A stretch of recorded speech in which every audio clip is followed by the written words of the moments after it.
Good evening, everyone. I'm Kevin Hodge. Tonight on your WZMQ 19 News, Marquette's Lower Harbor froze over, creating a perfect skating surface that drew crowds. But after one person fell through the ice, officials are now urging caution. Plus, a Gwin man is facing charges following an investigation into sexual exploitation of a minor, and UP lawmakers are raising the alarm over Lower Peninsula hospitals potentially receiving more financial assistance meant for rural areas. Your 19 News at 6 starts now. Live from the UP, this is WZMQ 19 News at 6.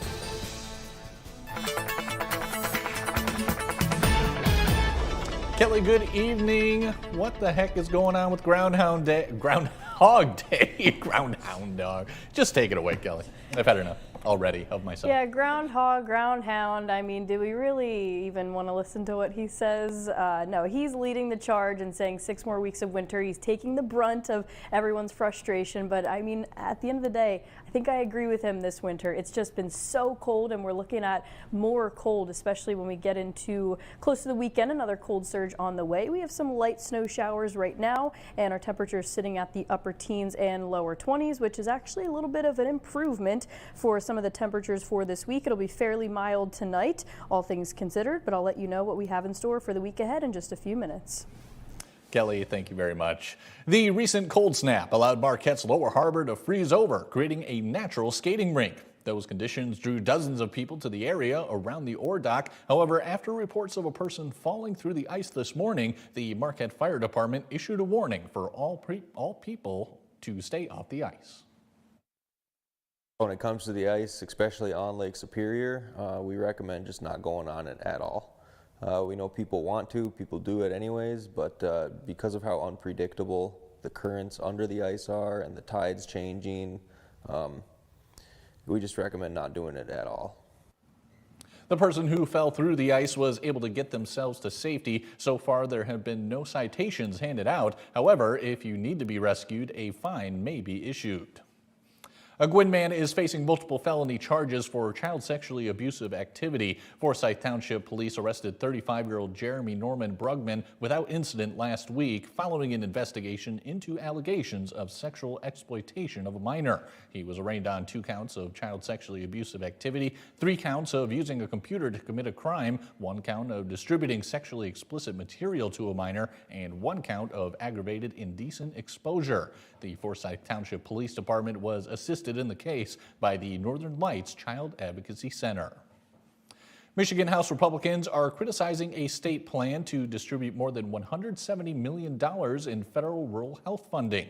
Our Michigan Capitol correspondent Sophia Murphy has more on concerns rural areas could lose out.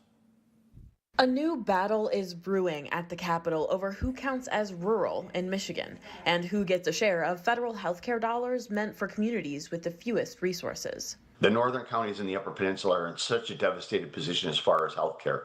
We're a healthcare desert up here, and it's getting worse. State health officials told lawmakers they plan to distribute more than $173 million from the federal Rural Health Transformation Program by the end of the year. But House Republicans say the state's definition of partially rural goes too far. It's DHS's responsibility to make sure that these funds go out on a triage-based fashion to the areas that need it the most, and they're just simply not. Preston and other GOP lawmakers argue counties like Wayne, Oakland, and Macomb, despite having some rural areas, still have immediate access to major hospital systems. They have proximity to a higher level of care and more care. Republicans also fault the Department of Health and Human Services for failing to secure a larger share of the federal money in the first place. But state health officials argue they are following federal standards and that funding will be prioritized based on need. This money doesn't belong in the larger, more populated counties because they have access to higher levels of care that we simply do not even have. The department says counties with high chronic disease rates, limited access to care, and aging populations will rise to the top, even if they're only partially rural. But Republicans say without a stronger focus on proximity to care, Northern Michigan and the UP could once again be left behind. From Michigan's capital, Sophia Murphy, WZMQ 19 News.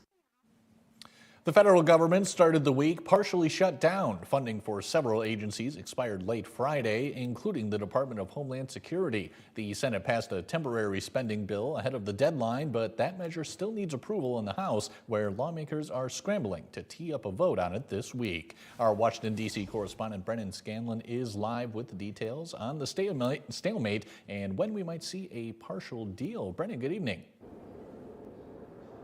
Hey there, Kevin. Good evening to you. Yeah, within the next few days, House lawmakers are expected to consider that multi-bill spending plan that would keep several major departments up and running, including transportation, defense, state, and Treasury, while providing a 2-week funding window for the Department of Homeland Security.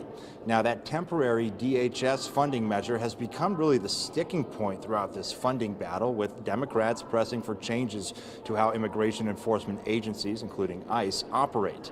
Democrats want to get rid of roving patrols. They want to limit mask wearing during operations and require that body cameras be worn by federal agents and turned on as well during federal immigration enforcement activities. There is bipartisan support for the other 5 spending bills, but House Minority Leader Hakeem Jeffries saying within the past 2 hours or so that without reforms for ICE, full-year funding for DHS is in jeopardy. ICE and the Department of Homeland Security need to dramatically change. And absent that, then a full-year appropriations bill is in deep trouble. And Kevin, over the weekend, House Speaker Mike Johnson saying this, referring to border czar Tom Homan, who has been sent to Minneapolis to sort of take the lead in operations. Johnson said, quote, he himself has already acknowledged to Leader Schumer in the Senate, and I'm sure he'll say the same to House Democrats, that some of the reforms and the processes are fine with them. For example, we want body cameras on immigration custom enforcement agents. In fact, in the bill that the Democrats are currently rejecting, we put $20 million into that legislation to allow for that.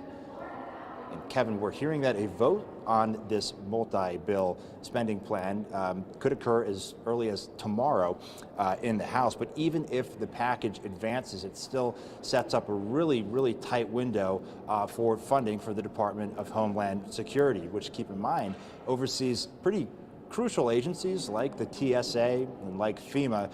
So negotiators are going to have a very tight 2-week window to try and iron out some of those disagreements on a lot of those different ICE policies and procedures. But if they can't reach a compromise, then we could see some broader impacts with some of those more crucial agencies that we just mentioned. Reporting live on Capitol Hill for WZMQ 19 News, I'm Brendan Scanlon. Kevin, back to you.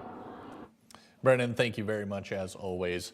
Your first warning weather forecast is after the break. Plus, spring may feel far away, but the Delta Conservation District is already thinking green. Their annual tree sale is underway. And leader Jim Koski is here for your Life in the 906. He'll tell us how much Marquette County is growing.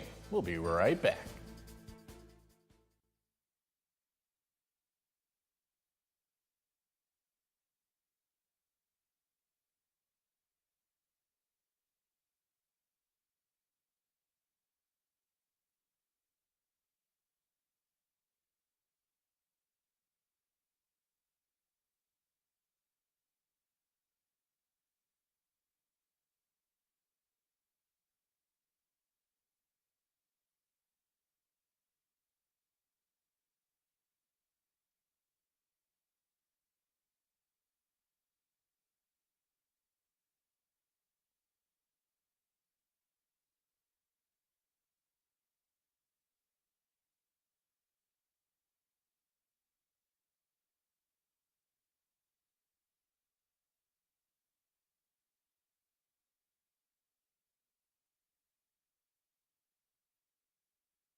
Now, WZMQ TV 19 First Warning Weather with meteorologist Kelly Rowland.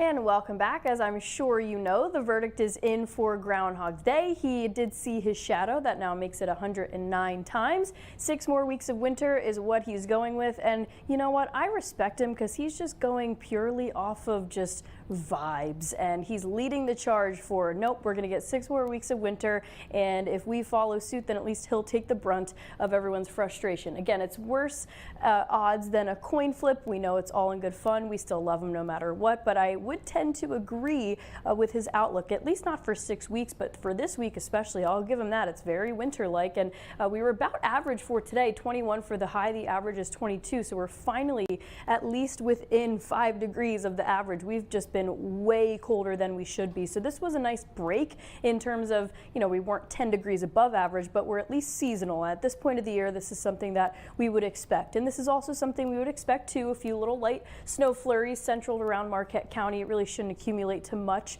throughout the rest of the evening or tomorrow morning, but I'll show you where that snow hangs around here on your First Warning Weather Futurecast. It may last into tomorrow morning, and then once we get past that, not going to see too much snow, maybe a snowflake or two flying around. We'll get a few rays of sunshine peeking through for tomorrow and Wednesday, but we're not looking at those temperatures to soar above average. We'll at least be a lot of the 20s on our 7-day outlook, not stuck in the teens and the single digit, which is just a win in itself.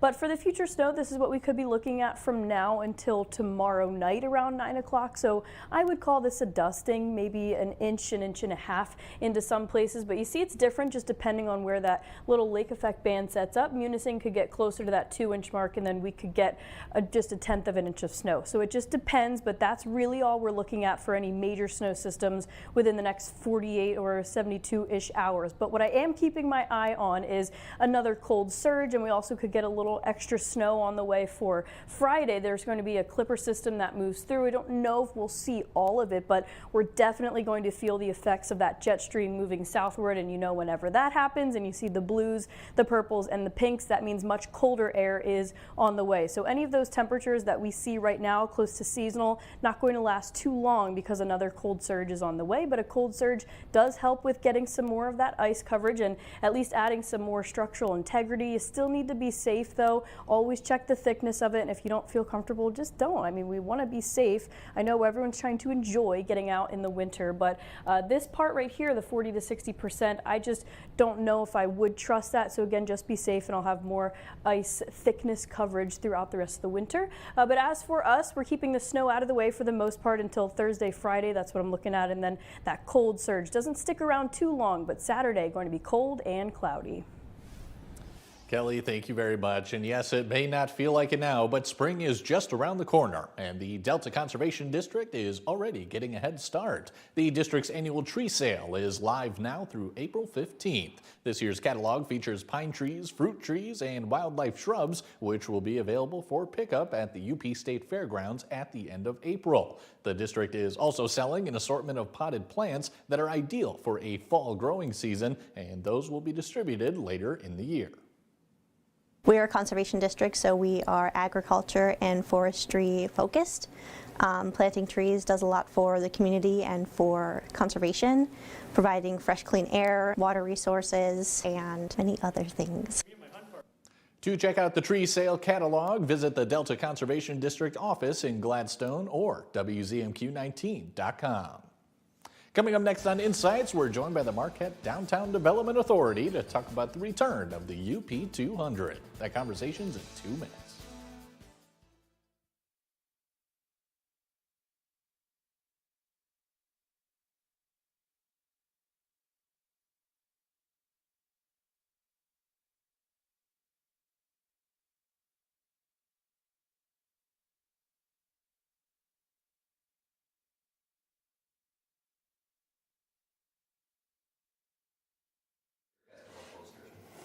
Oh, Yeah. that's true. The announcement did just go out. Yeah, good, Mr. Koski.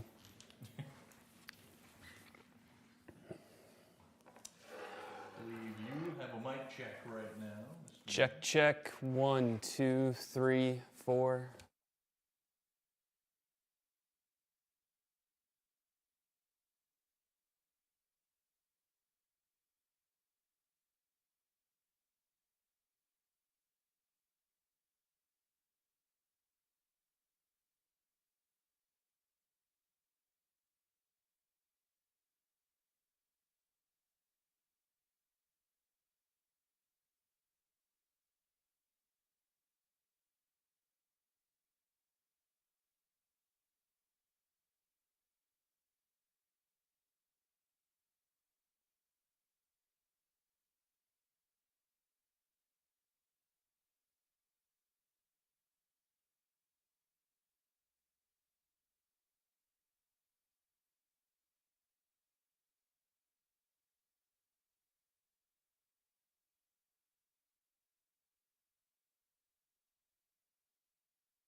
You're watching WZMQ 19 News, live and local, with Kevin Hodge.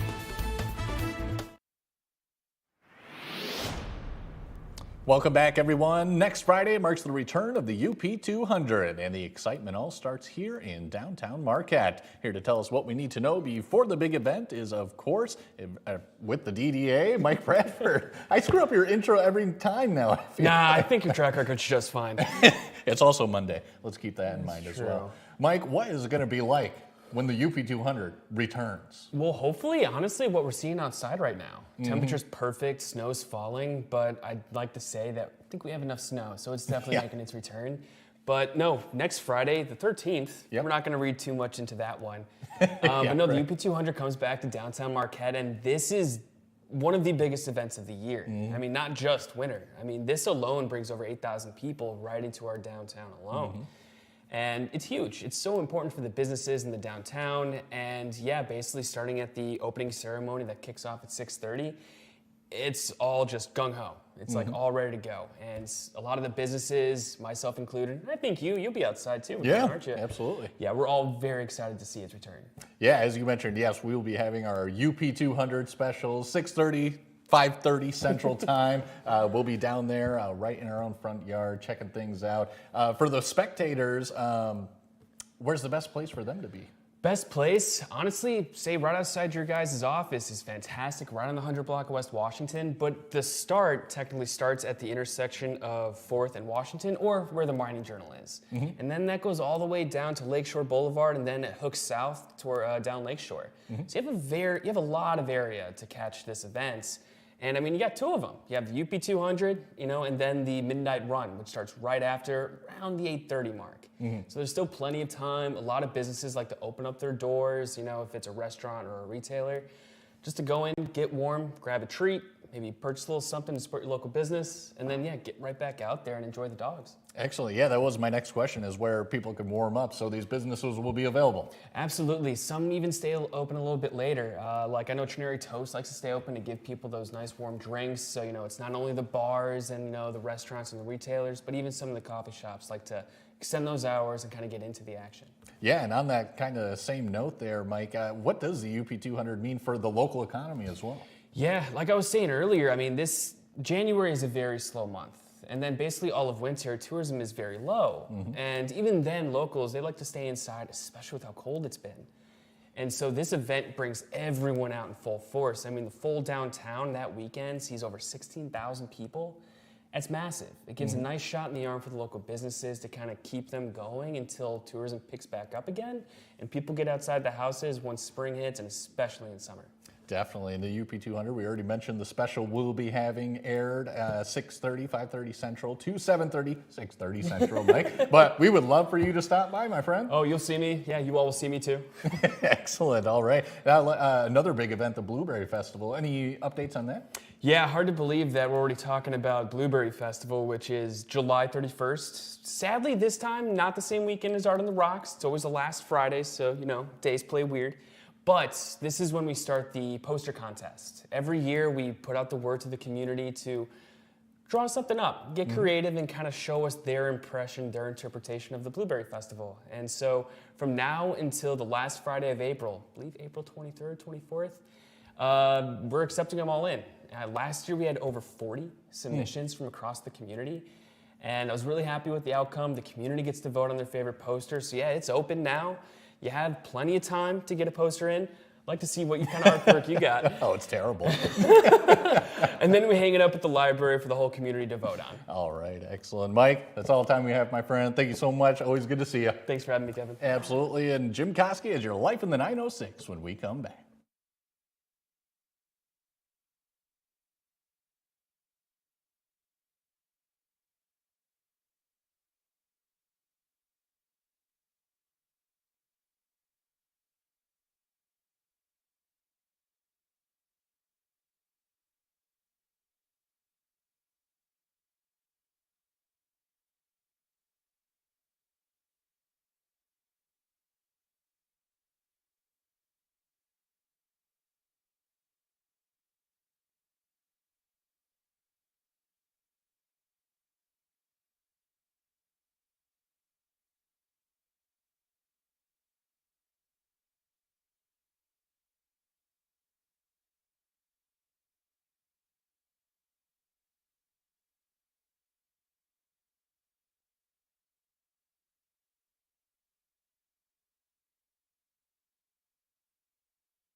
It's a mic check for Jim Koski.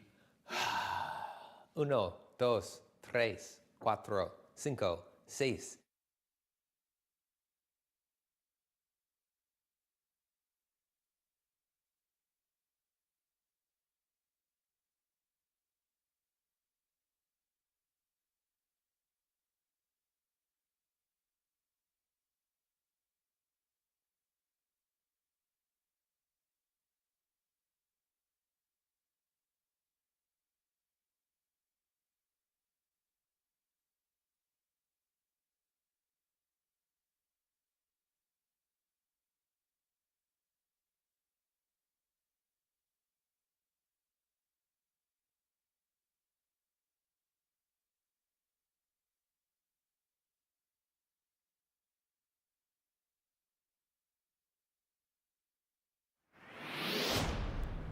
Jim Koski, welcome back, sir. What is on your mind today, my friend? Well, you know, Kevin, there are a bunch of numbers that are important to those of us who live in the UP, starting with the fact that there are 300,000 Upers and going all the way down to the number of pasties Kevin has eaten since moving up here. You know, 0.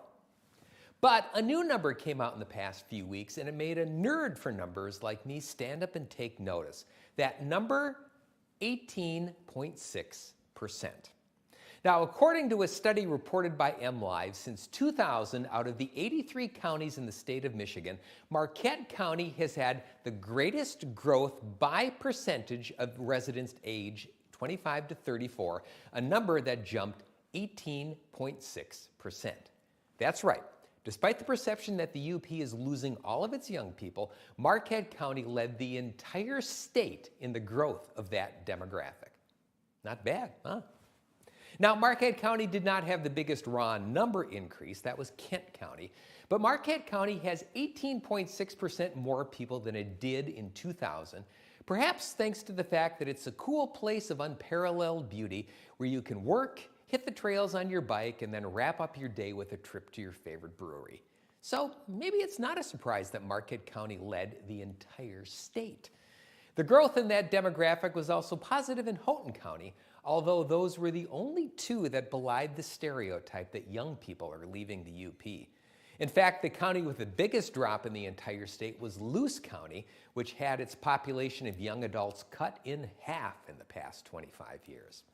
So there is a lot of work to do to stem the brain drain in the UP, but there is hope. And that one number, 18.6%, is proof positive that it can be done. Now, if we could only do some work on that other number I mentioned earlier, that 0, we'd be all set. I'm Jim Koski, nerd for numbers, and that's another slice of life in the 906. All right, good luck with that, Jim. Thank you very much. And don't forget to join Jim weekday afternoons on Q107 WMQT. For its 23rd year, the UP Children's Museum transformed into something more than a museum, becoming a gathering place for flavor, conversation, and community. Culinary Journey brought together some of the most talented chefs in the region, serving signature dishes from local favorites, including Stregonana, Huron Bakery, the Delta Donkers, Iron Bay, Dead River Coffee, and more. Instead of formal tables, guests wandered freely, tasting, mingling, and striking up conversations with the culinary curators themselves as live music filled the venue. Every dollar raised went directly back to the Children's Museum, helping cover everyday costs to keep its doors open and ensuring this space continues to inspire curiosity, creativity, and play for years to come. Along with renovations at NMU's Hardin Hall, the relocation of the Beaumier Center is now open. Currently, 2 of its new exhibits are on display in the Lydia Olson Library. This includes a year-round display featuring information and physical pieces detailing the early history of the university. The other temporary exhibit focuses on the partnership and unique UP centralization of photographer George Shiras III and Theodore Roosevelt, dubbed the Conservationist. The Beaumier director says the new location will bring more opportunities to connect with students. We're now right next to the NMU archives. This has been a long-held dream of ours to be connected to each other. Just having higher visibility with the student body is going to be really important for us. The Conservationist exhibit will be free and available to the public through May 2nd. And we'll be right back with a final look at weather.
And a final check of your forecast as we go through this first week of the new month. We know we have 6 more weeks of winter to enjoy, courtesy of Punxsutawney Phil. Some light snow showers through Marquette County this evening and a few more lingering snow flurries into Munising for tomorrow. Cloudy skies, mid-teens for the temperature. But once we pass tomorrow, things are still quiet for your Wednesday with slightly more seasonal temperatures. And then we'll watch that snow system for Thursday and Friday with another cold surge for your Saturday. More in your forecast coming up tonight.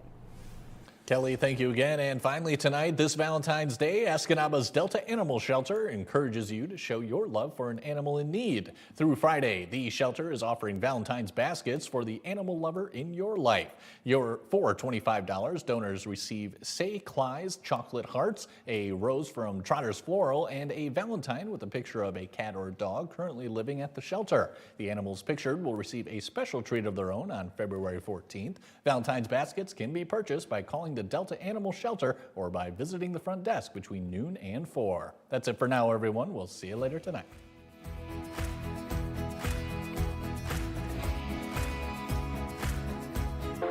Lilly Broadcasting stands with the people of Iran.